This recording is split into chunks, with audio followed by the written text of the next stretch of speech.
sometimes I feel guilty that a lot of the stuff that I do is thought based, and I say the words like content creation, knowing that a lot of content creators on the internet are just, young 20 somethings who live in wealthy enough countries and have good enough lives that they can afford to think about content creation. But when I peel back that layer of cynicism, I really start to think about the impact that it has on individuals' lives.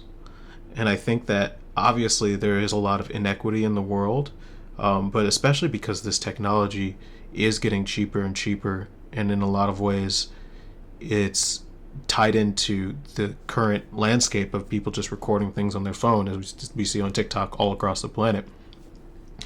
I think that in a lot of ways, content creation is a great tool to democratize freedom for people who wouldn't normally have the ability to escape their situation without having to build up the requisite resources to make a big play. It's relatively easy to get started. The floor is getting lower and lower, which obviously means that there's a lot more crap on the internet because people can just post whatever they want. But it also means that people can post whatever they want. And that invites a lot of people who normally wouldn't have been able to reach people and offer them value and maybe an opportunity that isn't immediately visible. It would allow them the opportunity to, again, escape a situation that might be not exactly helpful or straightforward. So I think when I think about it that way, content creation is a net positive. It allows people to do things that they don't know how other people are going to receive it, meaning that they can create something that is wholly unique. And since software is a space that just keeps getting bigger,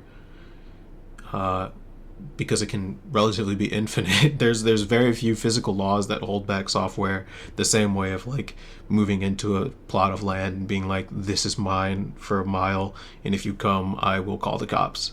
The online space doesn't really work like that.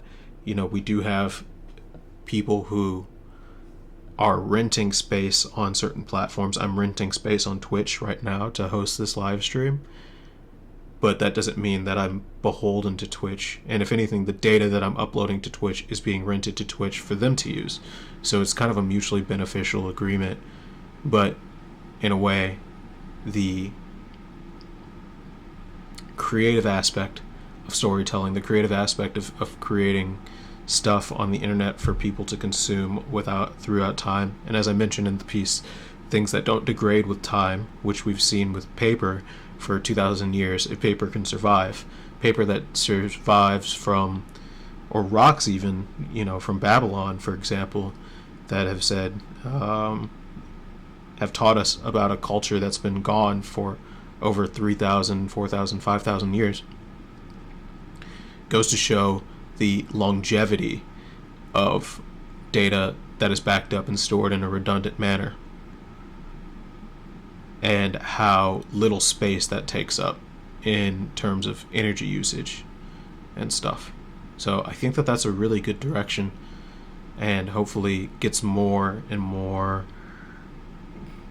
equity for people who have, can create these medium level studio quality